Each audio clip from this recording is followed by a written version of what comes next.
This is your schedule template screen, where you edit schedule template slots that must be satisfied for a weekly schedule finalization. To add a new template slot, double-click anywhere on the map, or tap if you're on your phone. Choose the start and end time and the location. You can optionally choose a service, but you don't have to. The number of slots indicates how many positions must cover that slot for it to be considered satisfied for the weekly schedule finalization. Click the Save button to save the changes. You can edit the schedule template slot by dragging it to a longer or shorter time, as well as dragging the entire slot to a new day or a new time.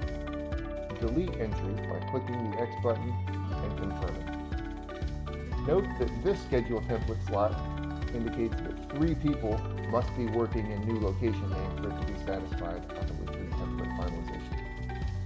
The holidays section lets you define holidays that are exempt from the schedule finalization rules. For example, you may want to define Christmas Day of this year as exempt.